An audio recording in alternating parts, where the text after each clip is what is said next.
Imagine this. Your phone buzzes. It's a video call. You glance down, see a familiar face, maybe a colleague, maybe family, even your boss. They look stressed, rushed, they need money, maybe info, like right now. It feels completely real, urgent. But what if it's not? What if that person you're seeing, maybe even hearing, what if they aren't actually real at all? Welcome to the Deep Dive. Today, we're really digging into a whole stack of sources. We've got cybersecurity reports, legal reviews, expert analyses, all focusing on this, well, frankly, this unsettling threat of AI-generated deepfakes. And this isn't some sci-fi future thing anymore, is it? It's here now. And it's speeding up like crazy. Yeah, absolutely. Our mission today really is to try and cut through all the noise. We want to help you understand how this incredibly powerful tech is being weaponized. We're talking sophisticated financial fraud, widespread misinformation. The works. So the goal is to arm you with some concrete, actionable ways to protect yourself, your family, your business. Yeah. We'll look at the tactics being used right now, and they are sophisticated, and figure out what being prepared actually means in 2025. It really is changing the game for digital trust. Okay, let's get into it. Because deepfake tech, it's really shifted from being this novelty, something you'd see in maybe a weird internet video, to basically becoming part of the everyday infrastructure for criminals.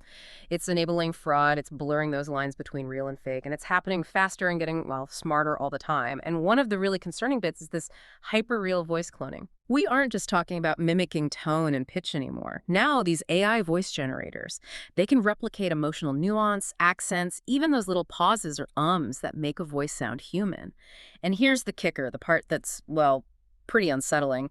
Attackers can train these emotion-aware, multilingual voice models with just 30 to 90 seconds of audio. Just tiny snippets. Exactly. Think about that. A short social media clip, a voicemail you left, maybe a recording from a public talk. And these voices, they're already being used. Scams impersonating executives, family members. I even read about help desk agents being faked. Yeah, the range is widening. And the trend seems pretty clear. Voice-based phishing, they call it. It's actually outpacing visual deepfakes now, both in how often it happens and the financial damage it causes. It just makes you second-guess every unexpected call, doesn't it? Absolutely. And what's particularly alarming, I think, is that fraudsters aren't just sticking to one trick anymore. They're deploying what we're calling multimodal fraud. Yeah, basically blending different things, cleverly mixing fake video, fake audio, even fake behavioral cues to get past detection systems and just seem more believable, more emotionally credible. The really profound thing here is that deepfakes aren't just faking voices or faces anymore. They allow for the total fabrication of entire interactions. Supporting evidence, too. Yeah. This fundamentally challenges how businesses, how individuals verify anything, really, right, especially high-level communications. Wow. We've seen real-world examples. There was that Hong Kong firm reportedly lost $25 million after a video call. Yeah. The CFO, totally deepfake. The whole call. The whole interaction. The person on screen, their voice, even some synthetic documents they presented, all fake. And there was that attempt on the CEO of WPP, huge advertising firm, that involved the fake WhatsApp account, a voice clone, and they even used real YouTube footage of him in a virtual meeting setup. It's incredible sophistication. It really is, a level we haven't seen much before. It just highlights how these threats are becoming so pervasive, so layered. And it's not always the big corporations getting hit, is it? These scams hit individuals, too, often playing on urgency, high stress, trying to bypass our judgment. Exactly. Panic bypasses logic. Those grandparent scams, for instance, they're so common. A fraudster calls, sounds just like a grandchild. Maybe says they need bail money, or there's been a crash, or even a ransom situation. Full stuff. Yeah. And the insight here is that while the tech is new, the exploit is ancient, right? It's preying on that emotional vulnerability, that sense of immediate crisis. Yeah. In 2023 alone, U.S. seniors lost something like $3.4 billion to these kinds of crimes. That's a staggering number. It is, and there are heartbreaking stories. I read about Sharon Brightwell, a mom in Florida, got a panicked, deep-faked call from her daughter, sent $15,000 cash via an Uber courier. It was only when they called back asking for more money that her grandson twigged something was wrong. The emotional manipulation. It just short-circuits rational thought. Understanding these scams, how intricate they are, it's really the first step in defending yourself. And for more insights on actually spotting and avoiding these kinds of threats, you can visit www.scamwatchhq.com. And it goes beyond just the financial losses, significant as they are. Deepfakes pose huge reputational risks, even geopolitical threats. One area that's particularly disturbing is AI sextortion and synthetic blackmail. It seems to be increasingly targeting students. Students, wow. Yeah, reports show something like 28% of UK university students have been targeted.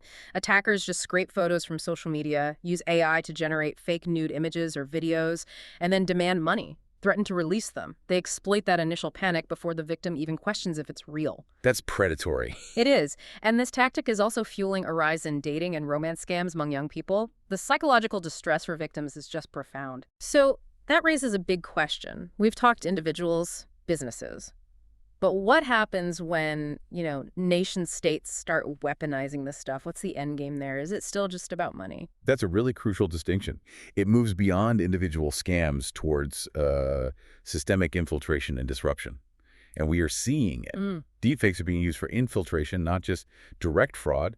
There have been cases involving, for example, North Korean IT workers. Right, I read about that. Yeah, using fake identities, deepfaked profile pictures or videos, maybe even voice snippets for interviews, getting hired at U.S. companies. And once they're inside, They funnel access, funnel earnings back to the regime, bypassing sanctions, stealing intellectual property. It's a huge security threat.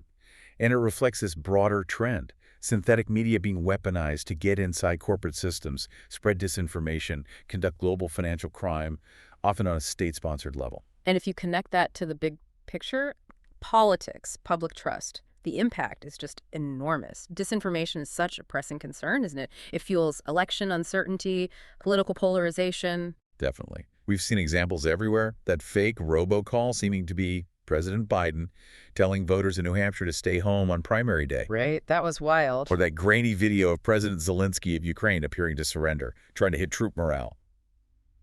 There was a deep fake of the UK Labour leader, Keir Starmer, supposedly criticizing his own team. And even President Xi of China. Yeah, supposedly saying divisive things, all engineered presumably to influence public opinion, so chaos or just confuse people. And while analysts say the direct impact on election results isn't, quote, noticeable yet, these things absolutely pollute the information environment. They just make it harder for everyone to figure out what's true and what's fake. Yeah, Mediamatic CEO Ben Clayton put it starkly. He warned that deepfakes are rapidly eroding public trust in media, in communication systems generally. It leads to this pervasive skepticism, maybe even social unrest down the line. If you can't trust what you see or hear, what can you trust? It undermines everything. And it gets uglier. In India's recent election, we saw AI-generated sexualized images used to harass female politicians and journalists. It's becoming a tool for digital violence, for intimidation, trying to silence certain voices. All of which brings us to detection. It feels like this massive arms race, right? As fast as the fakes get better, we need tools to spot them.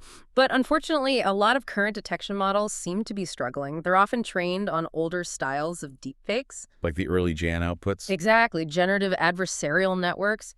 These older models just fail badly when they see the newer, slicker fakes. Yeah, the tech moves too fast. So we desperately need adaptive detection systems. Systems that are constantly retraining on the latest manipulation techniques, kind of like how antivirus software updates constantly for new malware. I saw this YouTube video recently. The title was something like, I tested 5 deepfake detectors. They all failed. Ouch. Yeah. It really highlighted how inconsistent current tools are, how easily they can be bypassed. Like just adding background noise to a fake audio clip can sometimes fool them. But maybe even worse is the risk of false positives when real, genuine content gets flagged as fake. That can be just as damaging as letting a fake slip through, can't it? Oh, absolutely. If people start disbelieving real things because a tool misidentified it, that erodes trust just as much. So if seeing isn't believing anymore, and even the detection tools are shaky, how do we establish any kind of trust? And adding to that whole problem is the barrier to entry. Creating these things. Yeah. It's getting surprisingly easy. Open source tools are out there, they're free, and they're improving incredibly quickly. So it's not just sophisticated state actors or big crime rings. Not anymore, no. We're actually seeing things like fraud kits designed for instant messaging apps. They bundle together image generators, voice cloning tools, even pre-written scripts for things like fake job interviews or romance scams. Wow, like a scammer starter pack? Pretty much. It means, almost anyone with a decent computer and a bit of effort can launch a pretty sophisticated synthetic attack. It's kind of democratizing deception, unfortunately. And then there's the legal side. When things go wrong, what recourse do people have? It seems like the legal landscape is, well, fragmented and struggling to keep up. That's a very good way to put it. Fragmented.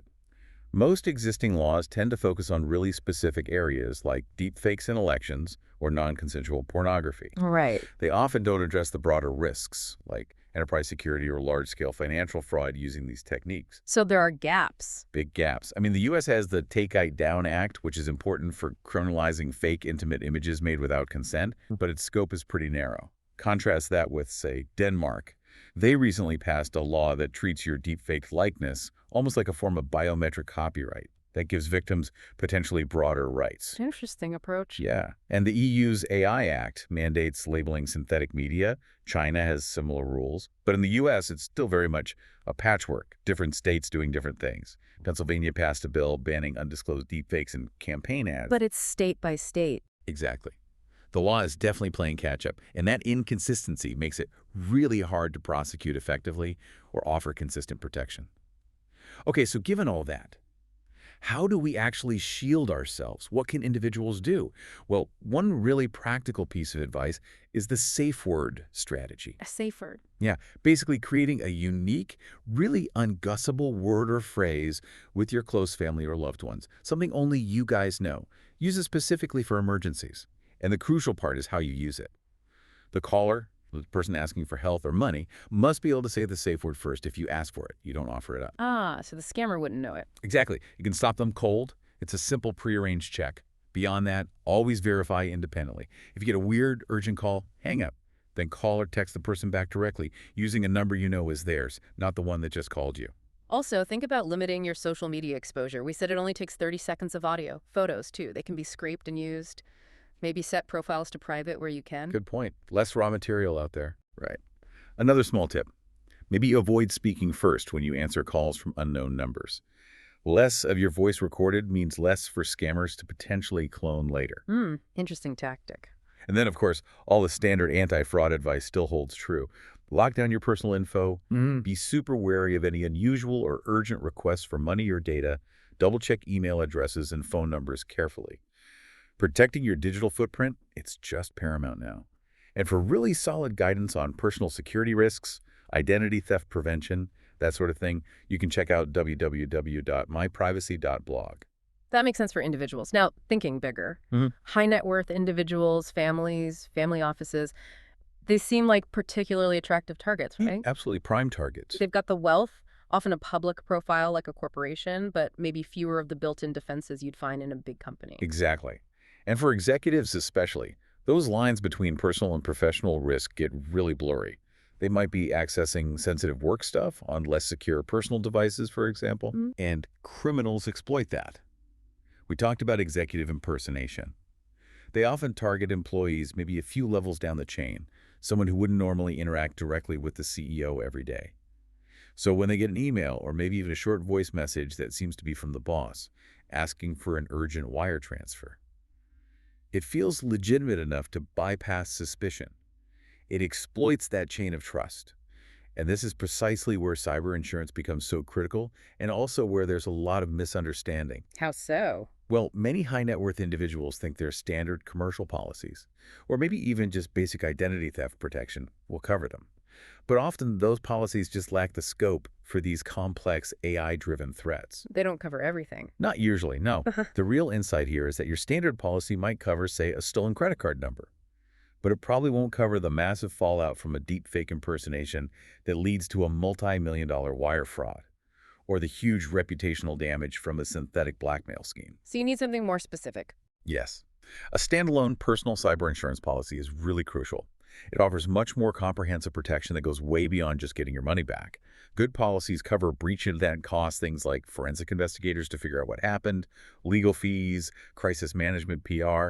They include data recovery costs. Cyber extortion coverage is key, helping with ransom demands, providing negotiation specialists. Wow, okay. And direct cybercrime losses, like fraudulent transfers, plus reputational harm repair, cyberbullying support including legal fees and counseling, liability coverage if your data breach affects others, and identity theft expenses. It's about recovering from a potential digital catastrophe on all fronts. That makes sense. And for those looking into really robust defense strategies, especially in high net worth situations or family offices facing these evolving digital threats, you can explore comprehensive solutions over at www.digitalwealthshield.com. Now, shifting gears slightly, OSINT, open source intelligence, that's basically information available publicly, right? How does that play into this? It plays a huge role. Adversaries are getting really adept at combining OSINT stuff anyone can find online with AI-generated content and maybe data leaked from third-party breaches. Hmm. They use this combination to plan really sophisticated attacks, whether they're physical, financial, or reputational. Can you give an example? Yeah, there was a striking case involving a Middle Eastern family office. They only found out about a credible kidnapping threat against a family member because a journalist called them to verify rumors that were circulating on a public online message board. Oh my gosh. How did the attackers figure it out? Just OSINT. They apparently triangulated information from publicly available sources. The kid's school location, family travel patterns shared online, details from philanthropic activities, Yeah. all stitched together. That's terrifying, just from public data. It highlights a really critical shift. Trying to be digitally invisible isn't really safety anymore. In fact, it might make you more vulnerable if you don't know what's out there. Proactive curation and management of your digital narrative, understanding your public footprint and shaping it, that's becoming essential. And this ties into something else we're seeing. Family offices really needing to professionalize their internal governance to handle these modern threats. Professionalize how? Well, for one, regulators are starting to look at large family offices almost like a distinct asset class, which means more scrutiny is coming. And that traditional culture of high trust within a family office, while valuable, can sometimes create oversight gaps, blind spots. It can lead to insider threats or significant vendor risks if third parties aren't vetted properly. Right, you assume everyone's trustworthy. Exactly. So there's a growing need for more formal protocols, maybe appointing dedicated chief risk officers, adopting corporate-level vendor management, really vetting third parties on their cybersecurity posture, not just their service. There was this anecdote. An executive assistant at a family office who apparently had ties to organized crime was found recording confidential board meetings. No way. Yeah, and the point made was these are ultimately governance failures, not tech ones. The tech didn't fail. The human systems, the protocols, the oversight, that's where the breakdown happened. Which brings us, I guess, to crisis management. Because when things do go wrong... It's rarely simple anymore. Right. In this era, crises seem to be cascading. Yeah. A single incident, maybe a ransomware attack, maybe the deepfake scam hitting the news, it can trigger these massive ripple effects across operations, finances, reputation, legal liability, even personal safety and well-being. They're interconnected. Totally. Yet many family offices, maybe even smaller businesses, still lack fully documented crisis plans. Or they have one, but they don't regularly test it with simulations. Which means when a real crisis hits, everyone's scrambling. Exactly. This idea of a secure lifestyle model is emerging as a better framework. It means integrating security across all domains: physical, digital, reputational, and even emotional well-being. Treating them as interconnected pillars you need to strengthen. It's about preparing for that multifaceted impact, not just the initial hack or scam. So, wrapping this up, what's the big takeaway for everyone listening? I mean, it feels like the age of AI-driven deception is well and truly here, doesn't it? It absolutely is. And the risks are all interconnected, they move incredibly fast, and they demand a much more integrated, proactive approach to security, both personal and professional. It's really not about if a deep fake attack might happen anymore, is it? It's more about whether your systems, your protocols, and just as importantly, your own mindset. Are you prepared to catch one, or at least mitigate the damage when it does? And maybe a final thought to leave people with. As we move forward into this world where reality itself can be, manufactured, where a voice, a face, an entire interaction can be perfectly faked by AI, how do we cultivate a deeper, more resilient kind of trust, not just in our technology, because clearly that's valuable, but maybe more importantly, in each other, and perhaps most crucially, in our own critical judgment? How do we verify reality when the lines are just so incredibly blurred? That is, yeah, a really profound question to think about. We hope this deep dive has helped you get a better handle on this complex landscape of AI deception and maybe armed you with some practical tools to navigate it. Stay vigilant, stay informed, and we'll see you on the next deep dive.